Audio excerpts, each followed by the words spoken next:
Hein, et les vassaux, lui, il va remorceler son domaine et il va les donner à ferme, à des paysans. C'est là que le terme ferme ne veut pas dire exploitation agricole. Hein.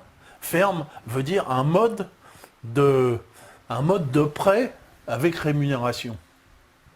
On parlait des fermiers généraux. Hein. Quand on dit on loue à ferme, c'est-à-dire voilà, je te file ce lopin de terre, il y a une masure dessus, hein, voilà, et toi tu l'exploites et tu me dois la moitié de ce que la moitié ou je sais pas combien de ta récolte. De ta récolte. Mais sinon tu fais ce que tu veux. Et la ferme, elle est transmissible de père en fils. Ferme, donc. Ça s'appelle une ferme. Ça s'appelle louer à ferme. Louer à ferme, et c'est devenu une ferme. Et donc le type qui loue à ferme, on l'appelle un fermier. Et donc c'est devenu, par métonymie, une exploitation agricole. Mais ça ne veut pas dire une exploitation agricole au départ. Parce qu'au départ, on pouvait louer à ferme pour autre chose, alors que les... Tu peux louer à ferme n'importe quoi. D'accord. Hein, n'importe quelle charge. Voilà. D'accord. Hein. Et donc, là, cette société est morcelée, et donc... La guerre n'est plus une affaire de grande organisation. Il y a des petites organisations. Hein, je veux dire que l'organisation de base tu peux regarder, là, tu mets la 2-4. Hein, hein, donc ça, c'est... Voilà. Donc ça, c'est un conroi, ce qu'on appelle un conroi. Conroi. C'est pas convoi, c'est conroi. Un conroi, c'est un peu la manipule médiévale. Et donc, c'est quoi un conroi? C'est un groupe de entre 6 et 20 chevaliers. Ce sont des chevaliers, donc des nobles.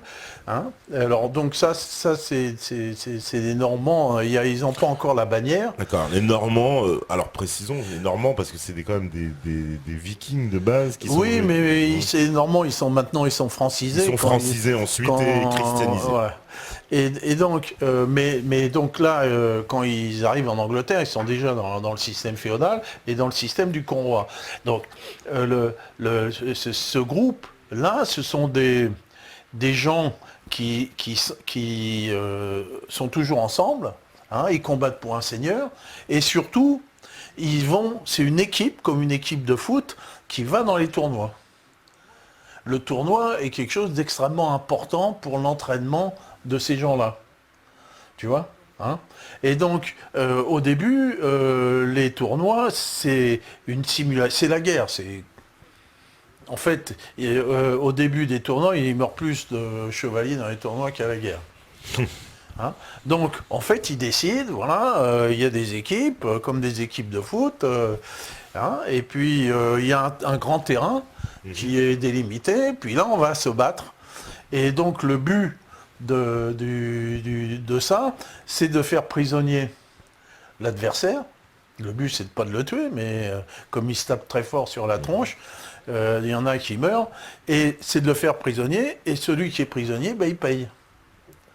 Une rançon. Il paye une rançon. Comme à la guerre. À la guerre aussi, on paye une rançon. Donc, c'est un peu la même chose. Et donc, le conroi, c'est une formation de cavaliers. Alors, comme dit, les Romains, ils n'étaient pas très bien à cheval, mais depuis qu'on a inventé les étriers, enfin, c'est pas les étriers, on les a inventés depuis longtemps, mais depuis qu'ils arrivent en Occident, de Chine, via les Arabes, etc., eh bien, la cavalerie devient quelque chose d'efficace. Hein. La cavalerie et donc la cavalerie lourde. Là, on voit qu'au début, tu vois 2-1, tu vois les Normands, comment ils attaquent. Ça, c'est la tapisserie de Bayeux. Hein. Tu vois, ils ont la lance, la bataille de Assy, ils ont la lance au-dessus, tu vois. Oui. Ils ont la lance au-dessus. Oui, ils ont la lance au-dessus, oui. Voilà. Et puis ils peuvent la lancer comme un javelot. C'est encore une lance. Tandis que tout de suite après, la lance, ils vont la tenir sous l'aisselle. Voilà. Tu prends la 2-3. Voilà. la 2-3, il tient la lance sous l'aisselle. Et donc, ce conroi devient un groupe de choc. D'accord. Là, c'est la première fois que le cheval est l'instrument du choc. Hein, c'est plus un choc de type à pied avec des boucliers, c'est des bourrins qui se rentrent dedans, les pauvres bêtes. D'accord. Hein, et voilà, donc il y a deux groupes qui se rentrent dedans.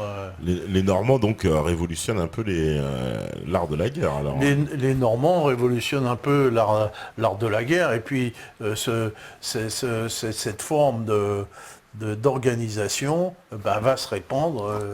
Oui. D'ailleurs, ça leur permettra de conquérir l'Angleterre, l'Irlande, la Sicile, ils vont le sud de l'Italie, là, etc. Ils vont aller très très loin, les Normands. Voilà. Ils vont faillir conquérir, il paraît, Constantinople. On était à 2 doigts. Ah ouais, à 2 doigts. Hein, et là, on voit, alors, là, tu prends la 2-5, donc il y a l'idéologie du choc de deux groupes de combattants. Hein, donc ça, on voit, c'est déjà la fin du XVe siècle, mais l'idéologie reste la même. On voit que c'est la fin du XVe siècle du fait des casques. Les casques, Hein. oui. Hein, bon, qui sont fermés, ces casques-là ont été mis au point après 1450, et on voit, donc ça c'est issu des chevaliers de la table ronde, ces deux groupes de combattants à la lance, hein, et puis il y a effectivement toujours le mythe des femmes, on en a parlé beaucoup, hein, il y a dans tous ces combats, qu'ils soient réels ou supposés, ou même si c'est la guerre, il y a toujours les femmes qui regardent. Ça, c'est quand même quelque chose qui est quand même extraordinaire dans ce type de civilisation. Bon, donc on va pas trop... alors, juste pour dire un mot quand même, donc on sait que l'idéologie du combat, c'est l'honneur. Ouais, c'est important ça. Voilà, Ouais. c'est pour l'honneur. Donc on ne se cache pas, on n'a pas de tactique, on s'affronte en choc. Hein, et donc c'est celui qui est le plus fort qui gagne. Ouais. On fait attention à son corps, les gens sont musclés, ils sont pas gros, si tu veux, et ils s'entraînent perpétuellement. Perpétuellement, ils s'entraînent.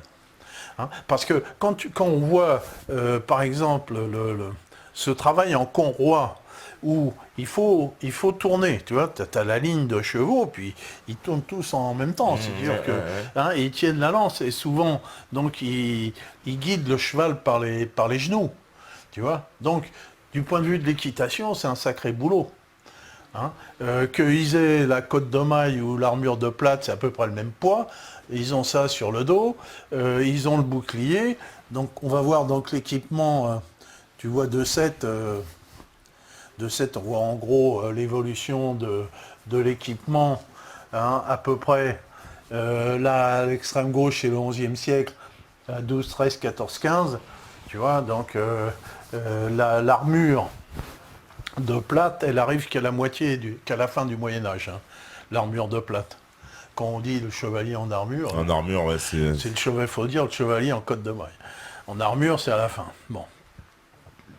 Donc, j'avais un petit film, mais je ne peux pas tout montrer, des types qui ont refait des armures. Hein. Ils font des roulés-boulés, ils montent à l'échelle et tout. Les types, ils étaient bien dans son armure parce que c'était bien réparti, le poids. Mais bon, on va essayer d'aller vite. Et donc, l'autre arme, hormis l'homme lui-même, qui est une arme, la grande arme de cette période féodale, c'est le trébuchet. Tu prends la 2-17. Hein. Alors, puisque la plupart des combats sont des combats, il y a très peu de batailles rangées, hein, on en fait pas beaucoup, et d'ailleurs il y a peu de monde. Hein, alors le trébuchet, ça vient des Arabes, c'est ça, ou de Chine? Je pense que ça vient des Arabes, ouais. Et donc donc c'est une arme, donc on voit bien qui est dans la Kingdom of Heaven, là on les voit bien comment ils fonctionnent. C'est une espèce de fronde en fait. Hein. Hyper puissante, beaucoup plus puissante qu'une Voilà, catapulte, c'est voilà. ça. Hein. Ah bah c'est rien, c'est beaucoup plus puissante. Donc on a refait des trébuchets qui balancent des boulets de 200 kilos à 200 mètres. Hein, et qu'ils arrivent à peu près à 200 km/h. Donc, si vous voulez, il n'y a rien qui résiste. Ouais. Donc, la puissance de l'impact est supérieure au canon qu'on fera après, quoi. Ah ouais, donc, c'est pour ça qu'on va les garder pendant longtemps. Et puis, on s'est aperçu qu'avec un même poids de boulet et de contrepoids, le boulet arrive toujours au même endroit. Tu vois ? D'accord. Donc, quand il va taper sur un endroit de la muraille, on va choisir de taper dans des latrines ou dans des endroits comme ça. Ça va l'abîmer, ça tape toujours le même endroit. Voilà, et donc le truc va s'écrouler. Ça, c'est la grande arme. Donc, à partir de là, il n'y aura plus de, on va dire, de villes qui soient complètement à l'abri, même avec des hautes murailles. À partir de là, on n'est plus du tout protégé par les murailles. En général, les places fortes sont toujours prises. Hein, voilà. Et donc, on va arriver à cette affaire donc d'idéologie militaire, parce que là on parle d'idéologie militaire complètement contradictoire entre les Français et les Anglais, et on verra que ça c'est un peu toute l'histoire de la guerre. Ouais.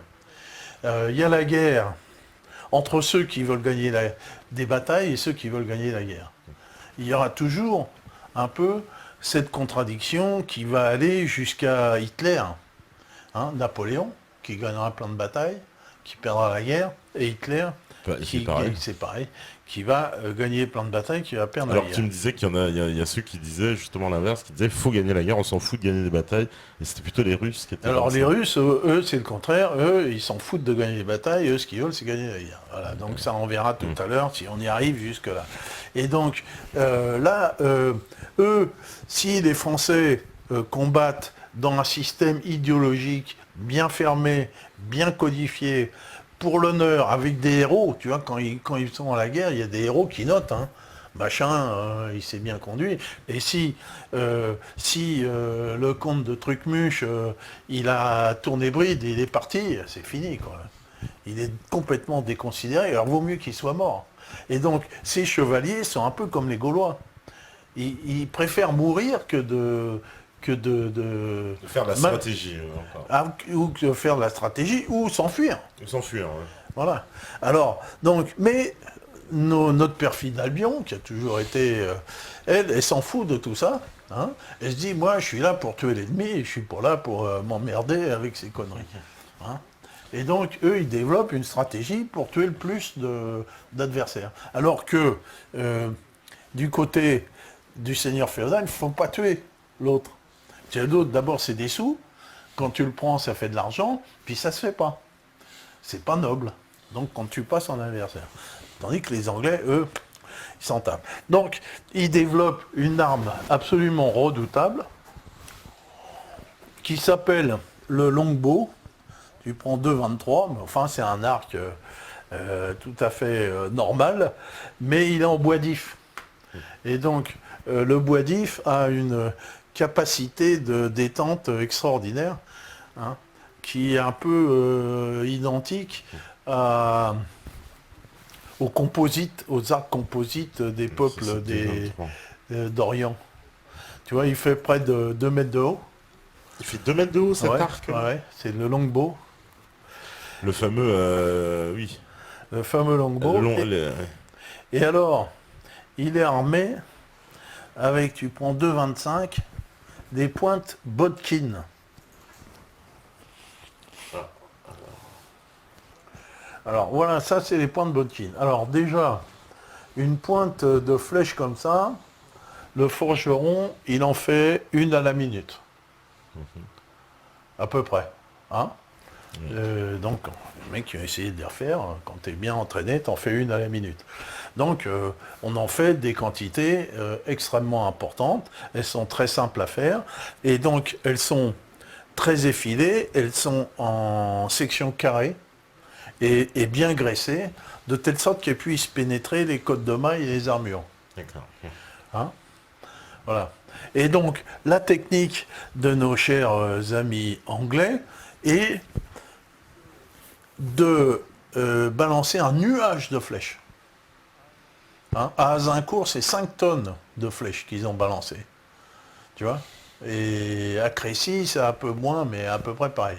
Donc, c'est un nuage qu'ils envoient et avec des archers qui se cachent. Eux, ils n'ont pas... Ils s'en foutent. Ils sont pas nobles, là, c'est des paysans, donc ils se cachent. Hein. Donc, alors pour un noble, c'est interdit d'utiliser l'arc et des flèches. Hein. Complètement interdit. Il n'a pas le droit. Ah ouais. C'est pas une arme nobiliaire, c'est une arme de vilain. Voilà. Et donc, là, on voit par exemple, à la bataille d'Azincourt, tu prends la 2,29, hein, à la bataille d'Azincourt, ces salopards d'anglais, il n'y a pas de mots, hein, et ils étaient cachés dans les bois de part et d'autre. Tu vois ? De part et d'autre, des espèces de goulets. Voilà. Et là, à la bataille d'Azincourt, il y a les pertes de la chevalerie française, c'est 50%. Ouais, on dit que la noblesse va être complètement, elle va disparaître. Mourir, va disparaître à cette bataille. Voilà. C'est pour ça que finalement, la guerre nobiliaire va trouver va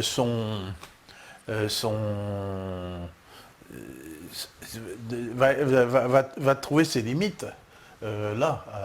Tu vois, et à partir de ce moment-là, les rois de France, où ils continuaient ce genre d'idiotie, et puis là on parlerait l'anglais, là tous les deux. Ah non, on parlerait peut-être français, c'est eux qui parleraient français, donc c'est ça la différence. On sera anglais, mais eux, tout le monde parlerait français. Ouais, parce qu'à l'époque, ils parlaient français. Bon, donc tout le monde parlerait français, mais on sera anglais, voilà. Donc voilà le problème. Mais voilà, donc à partir du moment où il n'y a eu plus de nobles pour faire la guerre, parce que ils ont disparu par connerie, quoi. C'est un peu, comment dirais-je, une disparition naturelle, hein. Ouais. Voilà. Et donc on en termine avec la noblesse. Alors il y aura encore à Verneuil, ils prendront la pilule à Verneuil, pour la même raison. En plus, ils n'étaient pas disciplinés, il n'y avait pas de commandement. Chacun faisait ce qu'il voulait. Ah oui, parce que tout le monde est noble, alors chacun fait ce qu'il veut. Tu vas pas dire à un noble, ah bah non, il faut pas que tu ailles à l'attaque. L'autre il dit, ah non, je vais à l'attaque. Non, j'ai rien à foutre, il est à l'attaque. Donc il n'y avait aucun commandement vraiment, en fait. Non. Pas vraiment. Les premiers commandements, la première armée sérieuse, donc ça seront les compagnies d'ordonnance de Charles VII, qui va faire des armées de métier. Hein, à la fin de la guerre. Et donc le premier grand chef militaire, c'est Arthur de Bretagne, duc de Richemont, qui sera maréchal de France, qui lui va vraiment organiser une armée avec surtout une artillerie. C'est au XVIIIe siècle, ça. Hein, c'est au XVIIIe, Richemont. Non, c'est la guerre de 100 ans. La guerre de 100 ans. Voilà. Donc c'est Jeanne d'Arc qui rabiboche Richemont par l'intermédiaire de Yolande d'Aragon, qui était de la famille de Richemont et qui arrive à réimposer Richemont contre la Trémoille et qu'ils essayent d'assassiner. D'accord. C'est elle, l'émission sur les femmes. Voilà. Donc c'est elle qui fera tout. Et donc, elle va finalement amener à révolutionner la guerre. Alors on va passer... Voilà, tu vois, il y a quelqu'un qui me ressort, je sais pas si tu te rappelles, j'avais déjà sorti cette affaire de doigt d'honneur, et que le doigt d'honneur, ce serait les archers anglais qui disaient ça aux Français pour dire, voilà. Et quelqu'un me le ressort, là, c'est marrant, tu vois, on me le dit. Moi, je sais pas de quoi penser, mais en tout cas... Ouais, j'en sais rien. Et donc, c'est à la bataille de Patay, parce que c'est la première fois qu'on met la pâtée à Patay, aux Anglais, après Orléans, hein, que les Français, après je ne sais combien d'années, ils se disent, ah ben on va d'abord s'occuper des archers, quoi. Donc ils contournent les archers, et là, ils massacrent les archers, parce que les archers, c'est des archers, mais c'est des paysans, ils ne savent pas combattre, hein. Ils n'ont rien, ils ont une épée comme ça, mais... Oui, ils peuvent tirer, mais ils sont pas... Voilà, donc à côté des cavaliers et des nobles, donc ils commencent par massacrer les archers, donc ils les massacrent, et puis après les Anglais, ils valent plus rien, parce que la cavalerie anglaise lourde à côté de la cavalerie française, elle vaut zéro. Donc c'est une lourde défaite pour les Anglais, et derrière, on va développer l'artillerie. Et donc c'est là que la France a toujours été dominée par les Anglais du fait d'une idéologie de la guerre un peu absurde. Ouais. Hein, un peu absurde, qui a fait ses preuves. La cavalerie lourde a fait ses preuves contre les Arabes, qui n'avaient que des cavaleries légères. Mais quand même, les Arabes ont réussi à vaincre les croisés. Hein? À Poitiers? Non, je parle en Palestine. Ah, d'accord. Oui, d'accord, à l'époque des croisades, d'accord. À l'époque des croisades. Et donc, les croisés combattaient 1 contre 10 avec leur cavalerie lourde, les Arabes, jusqu'au moment où Salah ad-Din il fait l'unité et il arrive, donc les autres toujours un but d'eux-mêmes, il les encercle à Hattin au plein mois de juillet, sous leur truc, et puis donc ils sont encerclés, ils n'ont plus à boire, ils crèvent sous le soleil, et puis ils les arrosent de flèches, et puis ils meurent tous, quoi. Voilà. Donc eux, ils ont compris, les Arabes, qu'il ne fallait pas les affronter en bataille rangée, les Francs. Certainement. Mais il fallait faire autre chose. Donc là, on va passer à 3 à l'arme à feu. Ouais. Et donc... avant qu'on fasse la pause, parce qu'il y a... Et donc, là, on a le 3-2, qui est l'arme de la guerre de 100 ans. Alors, c'est quel... et qu'on voit déjà pas mal autour des remparts d'Orléans. C'est le Veuglers. Alors ça, c'est pas dans ce dossier-là. Alors, je ne sais pas si on a le temps de passer un tir de Veuglers, mais on n'a peut-être pas le temps. On verra ça. Tout ce qu'on sait, c'est que le canon Veuglers est un canon... Dit la gueuse. Dit la gueuse, qui se charge par la culasse. En fait, c'est une boîte. Tu vois. Donc, on a plusieurs boîtes qui sont des cylindres dans lesquels on a mis de la poudre. On a mis le boulet en fonte de fer, tu vois, et donc on va le mettre, on va l'enquiller dessus et le pousser. Il y a un petit décrochement et on va le pousser avec un coin de bois, un coin de bois qu'on va taper.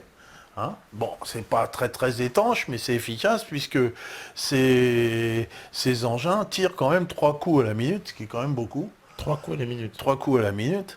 Et donc, il y a un système de visée. Et donc, ce sera le canon de base des frères Bureau. Et à la bataille de Castillon, les frères Bureau vont pouvoir en aligner 2 ou 3 000 des canons. Ah ouais, là, ça vaut alors, il y a le canon Vogler et la bataille de Formigny, c'est la coulevrine à main. La coulevrine à main, qui est 3-4. Alors, la coulevrine à main, qui est l'ancêtre de l'arquebuse. D'accord. Donc, elle tire des balles de plomb, c'est encore assez lourd, mais elle a déjà un fût en bois, et la crosse se tient sous le bras. Alors, il n'y a pas encore de... C'est quoi qui va faire la différence avec l'arquebuse? Parce que tout ça avec l'arquebuse, elle a l'épaule. Ah, d'accord. Elle a l'épaule. Mais donc, les premières... Parce que les arquebusiers, on les a vus poser des trucs. Oui, poser. Bien sûr, on va lui montrer ça. Là, les premières coulevrines à main, il faut être 2. Il y a un autre qui boute le feu. D'accord. Voilà. Alors, et puis après, on va mettre une mèche. Pour le développement, parce que juste avant la pause, pour expliquer le développement des armes à feu, parce que ça va, c'est quand même la grande révolution. Donc si vous avez 3 heures, je peux vous faire là-dessus. Non, mais juste en quelques secondes pour dire le. Non, parce que c'est la grande révolution. On est quand même passé du Moyen Âge, on est déjà aux armes à feu, donc c'est révolution totale dans l'art de la guerre. À partir de là. Et à partir de 1400, à partir de Orléans. Jeanne d'Arc. Donc ça veut dire que le grand développement des armes à feu, c'est le 15e siècle, 15e siècle. Non, 15e siècle. 15e siècle. Bon, ça commence au 14e siècle, mais c'est pas très efficace. Donc pour être clair, la poudre à canon, ça vient de Chine. Alors, c'est un détournement on a l'habitude de dire que c'est... Alors, moi j'ai entendu dire que c'était pas tout à fait vrai, que les Chinois n'utilisaient que cette poudre à canon à des fins de feux d'artifice, de fêtes, de temples, parce que semble-t-il, ils avaient aussi des canons de l'autre côté, ils fabriquaient des... Alors, il y a eu une évolution, ils fabriquaient des canons aussi, mais bien évidemment, la poudre à canon vient de Chine, ils en mettaient dans les tubes de bambou, puis ils mettaient des lances dedans, hein, ou alors ils s'en servaient de lance-flammes. Hein. Donc la poudre à canon, c'est 75% de salpêtre. Du salpêtre. Le salpêtre, c'est du nitrate de potassium, hein, KNO3. Qu'on trouve à peu près partout, le salpêtre. Alors le salpêtre, c'est...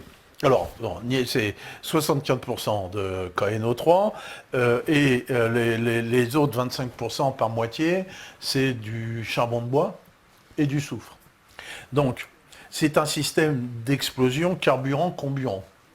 C'est-à-dire que le salpêtre lui-même, il brûle, il fuse, mais il n'est pas capable de produire suffisamment de gaz pour expulser la munition. Hein. Bon. Puisqu'en fait, c'est quoi ce truc-là? C'est comme une sarbacane. Hein, c'est-à-dire que c'est un endroit où tu mets un gaz sous pression qui va éjecter un projectile. Un projectile. Hein. Donc, pour que ça fonctionne, il faut une réaction exothermique, chimique, exothermique, en général d'oxydoréduction, c'est-à-dire une oxydation rapide d'un carbone ou d'un soufre, le carbone qui va se transformer en CO2 et le soufre en SO3. Les deux molécules de carbone et de soufre sont des molécules qui sont forcément réductrices, c'est-à-dire qui vont prendre de l'oxygène, hein, et qui vont s'oxyder. Enfin, elles s'oxydent en étant réductrices, c'est-à-dire elles font faire passer l'atome d'oxygène du NO3 qui est instable et qui va devenir de l'azote, hein, c'est-à-dire les trois atomes d'oxygène vont passer au soufre. Ça, c'est une réaction extrêmement exothermique et qui produit beaucoup de gaz. D'accord. Hein, et surtout de la fumée. C'est un gaz fumé. Hein. Donc ça, c'est la poudre noire. La poudre noire. Et donc, petit à petit, on va améliorer ça. Et donc, il faut broyer tout ça finement pour que ça marche très très bien. C'est dangereux de broyer tout ça dans un mortier, mais bon, c'est comme ça. Donc, cette poudre vient de Chine, bien sûr, peut-être par les Arabes, par les Perses. Donc, en général, la voix des Chinois, c'est Chinois, Arabes, Perses, Occident, Européens. Souvent par Venise, qui travaille beaucoup avec les Arabes, semble-t-il. Les Arabes, eux, ils commerçaient, ils avaient leur base à Canton. Oui. Donc les Arabes, c'est eux qui faisaient le trait d'union entre la Chine et l'Occident. Et c'est bien pour ça que les Occidentaux vont ravir ce commerce avec les Portugais, les Espagnols, et contourner ce commerce. Ce commerce. Et donc là, cette coulevrine se tient sous le bras, tandis que l'arquebuse, elle se tient épaulée. Et puis là, on commence à avoir un mécanisme avec une mèche. Hein, une mèche lente, donc on va fabriquer des mèches lentes qui vont bouter le feu dans le trou, et puis ensuite on va inventer le bassinet qui est au-dessus du trou, c'est une petite cupule dans laquelle on met de la poudre, et donc on va bouter le feu d'une façon meilleure. Donc là, sous Charles VII, il y aura déjà des troupes d'arquebusiers, tu vois, la 3-5, des troupes de coulevriniers, hein, sous Charles V et Louis XI. Hein, il y a vraiment des troupes spécialisées en armes à feu dans les compagnies d'ordonnance. Donc c'est des gens entraînés et qui ne font que de l'arme à feu, hein, soit du canon, soit de la coulevrine. D'accord. Hein, et donc ces gens-là vont passer au XVIe siècle à 3-6, tu vois, à l'arquebuse, qui est cette coulevrine à main, mais au lieu qu'elle se mette sous le bras, il y a une crosse de telle sorte qu'il y ait une ligne de mire. Oui, voilà, okay. Hein, c'est pour ça qu'il y a une crosse, qu'il y a une ligne de mire. Et après, quand il y a ça, le gros problème, c'est à chaque fois que tu tires, ça se relève. Ça se relève parce que tu as un recul. tu as un recul, et comme on voit, il y a un couple. Si tu veux, la tenue de l'arme est sous la ligne, parce que quand tu expulses le gaz, il y a un phénomène de réaction. Donc c'est le gaz en fusant qui fait la réaction. Et c'est le gaz en fusant qui fait la détonation. Hein, ce qu'on entend, c'est que le gaz qui sort du tube franchit la vitesse du son, le gaz lui-même. Ça fait une onde de choc.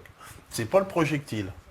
Donc c'est pour ça qu'après on inventera des silencieux qui se remettent au bout du tube, hein, et qui empêchent l'onde de choc de se propager. Et maintenant, on met des crosses dans l'alignement du tube. Tu vois, hein, ce qui empêche l'arme de se relever de cette fameuse Kalachnikov. Quand tu tires 2-3 coups, puis après c'est foutu. C'est ça le gros problème. Bon bah écoute, on fait une petite pause parce que c'est l'heure. T'as pas voulu quand j'en amène une. Bon, et bah, puis, tant pis. ouais, on va éviter les Kalachnikov, ils sont déjà assez excités comme ça. Alors, la régie elle est prête. Et bien sûr, évidemment, quelle question, on fait la petite pause et on revient juste après. À vous la régie. Voilà, donc de retour sur la libre antenne. Voilà, d'ailleurs pour tous ceux qui me demandent, oui, de mettre les titres des vidéos, je vous signale qu'il y a plus de 6000 vidéos, donc elles n'ont pas toutes le titre, parce que, pour des raisons que vous pouvez bien comprendre, parce que vous n'avez jamais mis un titre sur une vidéo. Parce que, ouais, il faudra incruster les titres. Bon, ben on va l'embaucher Pipo. Avec un nom pareil, en plus Pipo, j'avais même... Bon... Alors Alain, où est-ce qu'on en était dans cet art de la guerre? Parce que, voilà, il va falloir avancer parce que à la fin de la guerre de 100 ans, oui. Donc la France renverse complètement la situation dans tous les domaines. Hein. On a vu de la guerre, c'est de l'idéologie, et que l'arme à feu prend le pas puisque on gagne la guerre de 100 ans grâce à des armes à feu, et comme il n'y a plus de nobles, on gagne et la guerre de 100 ans grâce à des bourgeois et à des manants. Puisque les nobles n'ont pas le droit, s'ils n'ont pas le droit de toucher à des arcs, ils n'ont certainement pas le droit de toucher à des canons et des armes à feu qui sont des armes de vilains par excellence. Donc l'arme à feu va se développer à partir de cette moitié du XVe siècle et passer de la coulevrine à main à l'arquebuse et de l'arquebuse au mousquet. Oui. Alors, donc là, c'est toujours le même système, arquebuse, mousquet, coulevrine.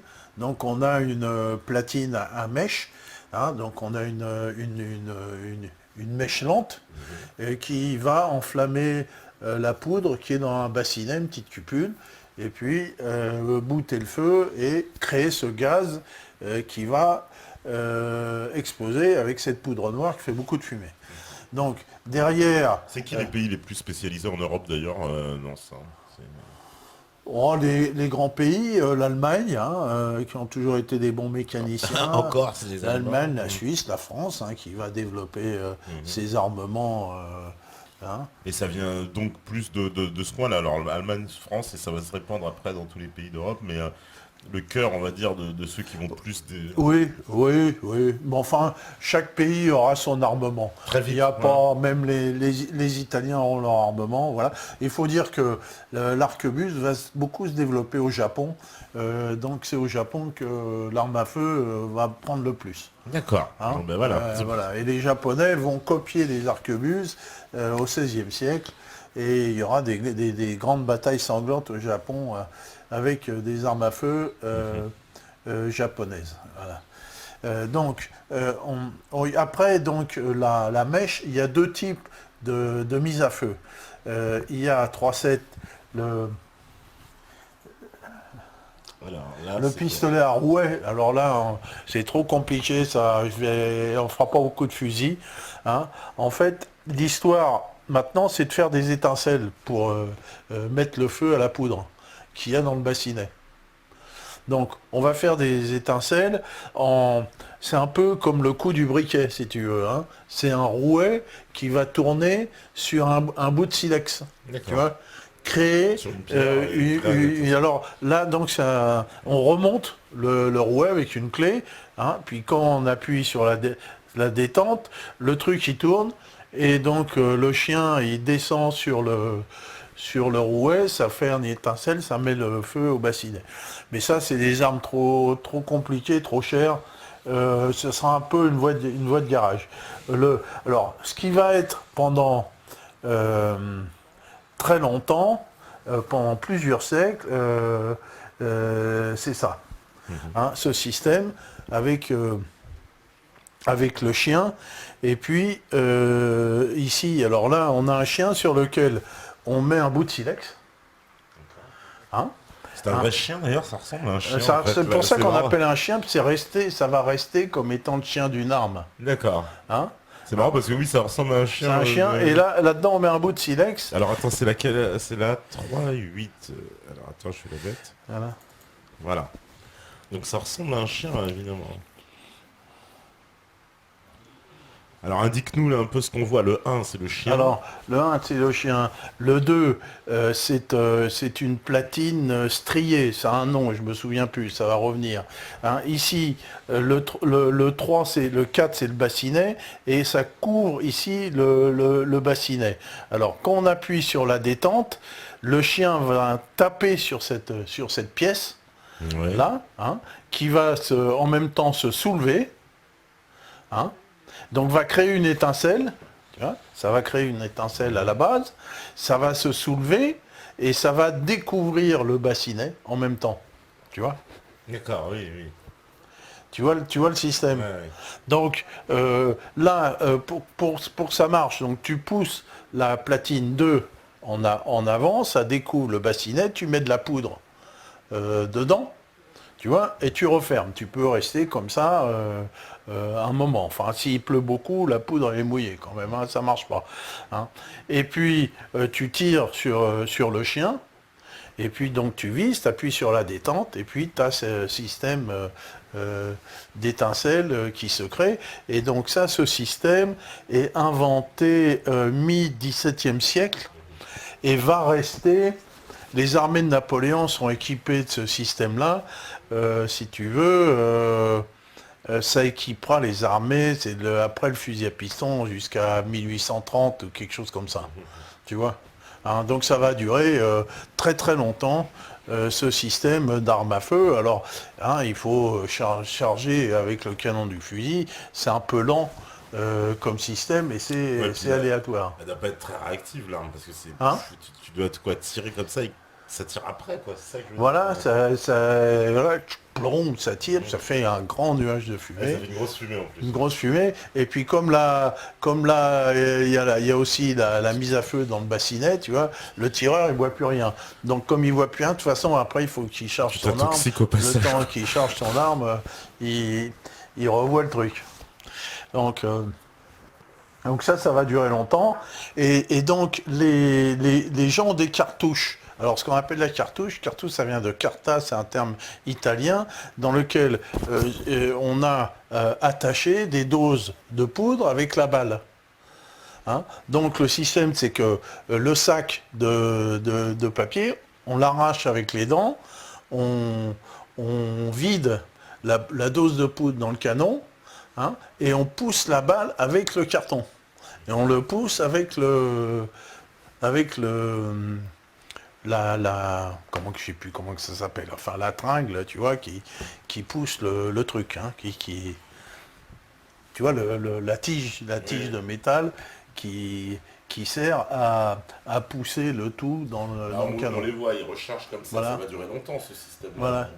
Bah, ça dure, ils ont tiré, donc ils prennent leur truc, ils décrochent ça, ils arrachent, ils mettent la poudre, ils mettent le reste, ils font avec la boule de papier, ils prennent la baguette, ils tassent, ils remettent la baguette, et voilà. Donc c'est pour ça que dans les armées, il y a plusieurs rangs. Hein, il y a plusieurs rangs donc, dans les batailles. Donc il y a un rang qui tire, et puis tu as un autre rang qui vient devant, et qui va tirer, et en face, il y a les mêmes. Donc c'est des batailles assez meurtrières, celles du XVIIIe siècle, où on se fusille les uns les autres à faible distance. Hein. On dit la bataille de Fontenoy, messieurs les Anglais tiraient les premiers, je ne sais pas si c'est vrai, mais bon, c'est comme ça. Hein. c'est des batailles un peu sans stratégie, où c'est la puissance de feu. Il y a l'artillerie qui commence à venir avec des sacs à billes. Hein, donc, au lieu de mettre un boulet, on met un sac avec des billes. Donc, et puis, on balance tout ça dans la foule. Ça fait des dégâts. Donc, ça fait quand même pas mal de morts. Donc,